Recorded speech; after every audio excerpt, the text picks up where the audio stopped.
I'm on some GM-ish. If you can catch my drift, I'm on some GM-ish.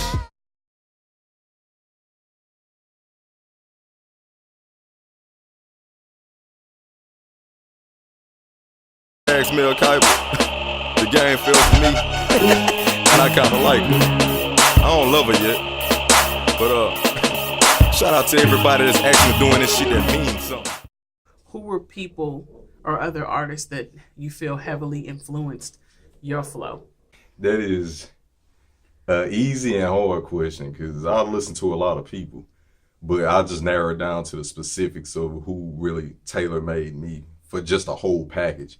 I'll say Juelz Santana from Dipset, Jay-Z, Lil Wayne, T.I., Outkast, specifically Andre 3000.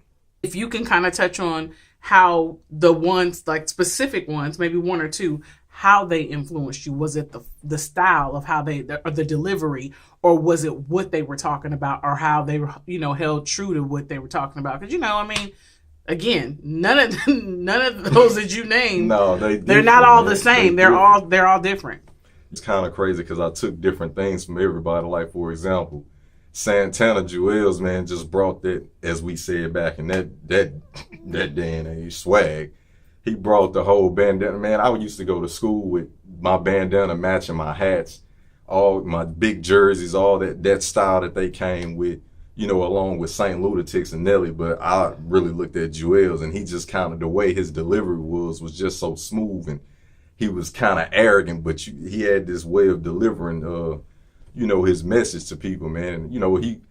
He was just that dude, man. Like, it just made you feel like, man, I can go in a room and just work it and be me and not really give a damn about who says what you feel. And I like that about that cat. Andre was just he was just a different character, man. He inspired me to jump outside the box, man. That dude music, like especially The Love Below, that joint right there, I don't even think it was a rap album. It was just more of a, like I said, an eclectic type mindset that he came with, and it kind of inspired me to jump in different, maybe not the way he did it, but more or less, jump in different instrumentals and beats like that, so my stuff would have a different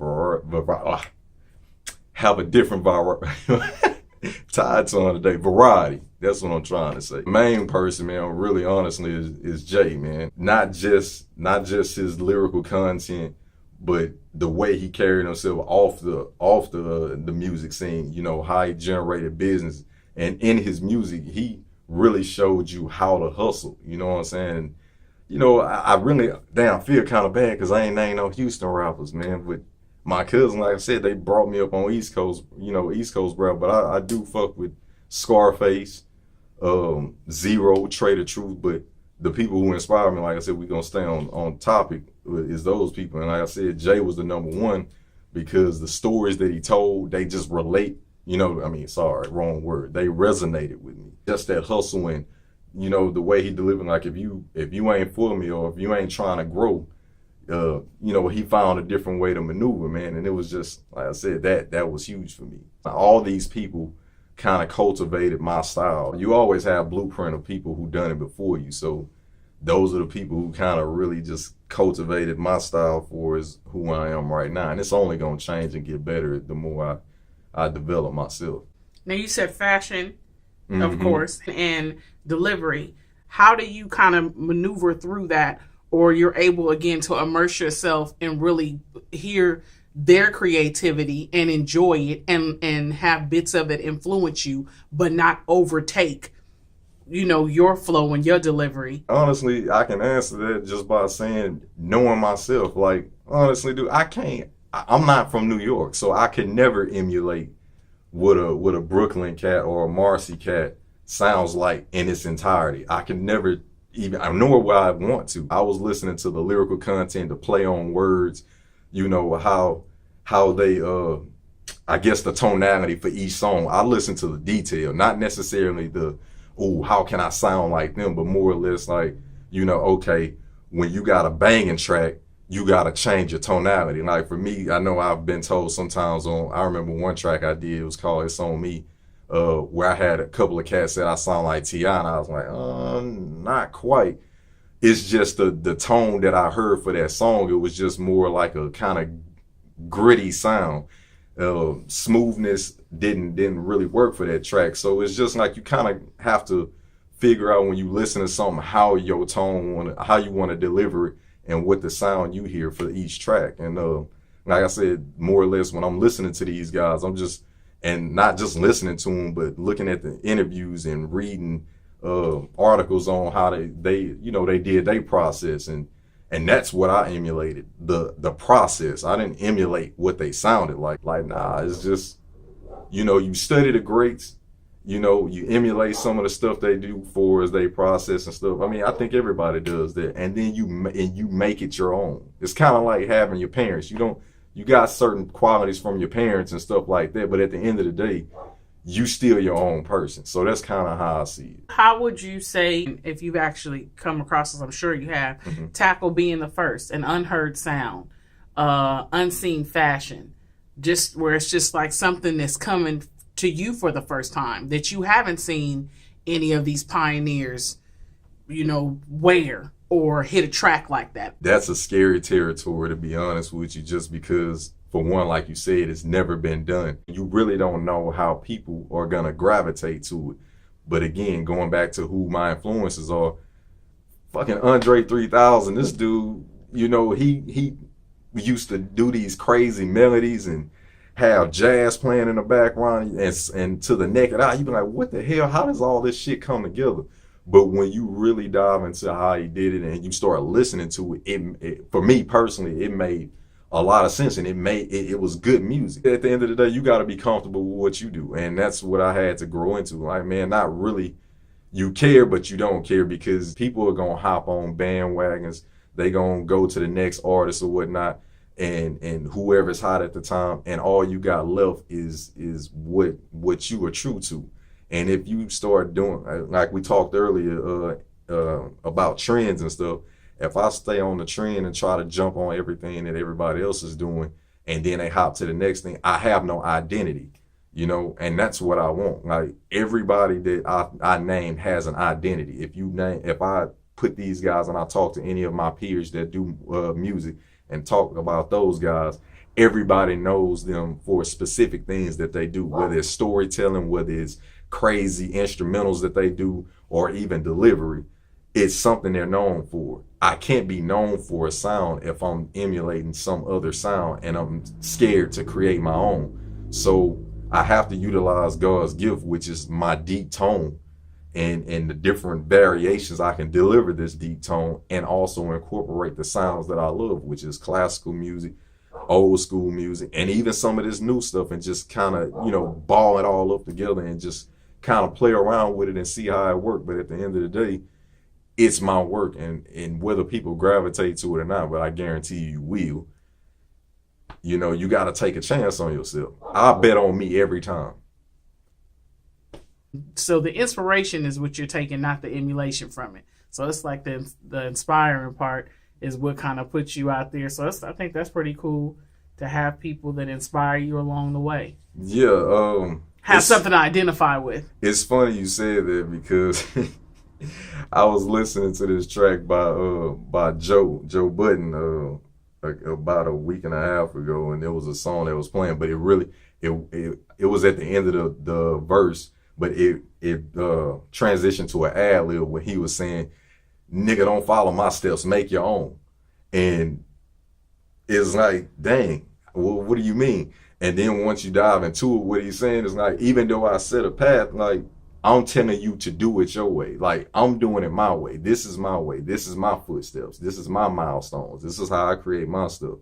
You can listen to my music, enjoy, but at the end of the day, if you're going to do what I'm doing, you need to follow your own path, make your own footsteps. And that resonates with me, because I do want to be the first to do whatever it is that I'm trying to create, because my path is my path. That's what all the legends do. That's the process. Like, everybody want to be known for something. I mean, especially men are bred and born to leave legacies. I can't leave a legacy if I'm not creating my own path. Like, those people who are like, I don't give a damn how much time has passed. Like you think of people like Michael Jackson and who else I can think of maybe in a different genre. Man, it's eluding me right now. Maybe some even with Jay. I mean, like Prince, Michael Jackson. You got go. Rick James. I'm trying to think of some different people. No, I mean, I was just Aretha Franklin. I mean, right. we could go from men to women. No, but they all in their own right were amazing artists, amazing musicians, and they made their own path. One is not exactly like the other. Prince and Michael Jackson are night and day. Amazing artists, but completely different, and you can draw all different types of inspiration from either one. So I can completely get it. Actually, I mean, the sky is infinite. It's enough for many suns to shine. So everybody can get out there and shine and do their own thing, and you just kind of draw from it. Yeah, no, and I appreciate you adding some more to that list because I'm sitting up here, I just drew a damn blank. I'm like, I said Michael Jackson. No, and it's cool because I was like, shit. I mean, I didn't want to jump over to sports and stuff because that's what I told you. But it's just like those people, they create these new sounds like, you know, or these new ways of delivering their music or even visuals or whatever the case may be. Well, if you go East Coast, West Coast, you got Tupac and you got Biggie. Yeah. You know, and then again, like I said, Prince and Michael Jackson. But even when you go Tupac and Biggie, both amazing storytellers. But if you listen to them, they did it differently. They were not the same. They weren't the same, but you can, any artist, any creative being can clearly draw some form of inspiration from both. Yeah, you know, you can look at Prince in fashion, like you said with Jules Santana. Prince and Michael Jackson, fashion-wise, completely glitter gloves. And then this boy Prince used to come out with the jackets with the drawers on. It worked, and clearly, I don't see J.Lou out there with the high heels or the hair. I mean, Prince in his own right did it. I don't, you know what I mean? But you got Miguel now. Look at Miguel. Yeah. You know, you can clearly tell that he was inspired by Prince. But Miguel has his own lane. He does his own thing, and I like both of them as artists. Perfect example of watching somebody inspiration and then creating your own. Yeah, they're you can tell the inspiration's there, but you can clearly tell. And we can jump into rap. Travis Scott and Kanye. Mm-hmm. You know, so I mean, it goes on and on. I think the huge part that I was saying for you is drawing the inspiration and not getting lost in the shuffle where it's you're emulating and you're imitating, but you actually are first or able to still do what you were created to do. Yeah, and that's all about having confidence in who you are, number one, as a person. And then secondly, the talent. And then third, just executing. You know, doing your homework. Like, of course, everybody, including my old man, always say the players don't change. You know, the games don't change, just the players do. You know, so it's only so much you can really create, you know, that's quote unquote new, but you know, if you go back in history, somebody's probably done something you've done before. Obviously you ain't do it the exact same way, but you can pull something from like, oh yeah, that almost sounds like such and such. So I absolutely agree with that. So yeah, it's one of those things where, like I said, I draw inspiration from and influences from different things that I'm studying just as a whole package of an artist, or as an artist, I should say. And it's just an interesting process to go through. There's nothing new under the sun. It's 1,000 ways to do it, huh? The storytellers. Just leave your footprints in the sand, man. That's all you can ask, and hope the water don't wash it away. Yeah. You a standard deviation, I'm an outlier. Showing female traits, I call them Mrs. Doubtfire. Kill yourself if you doubt fire.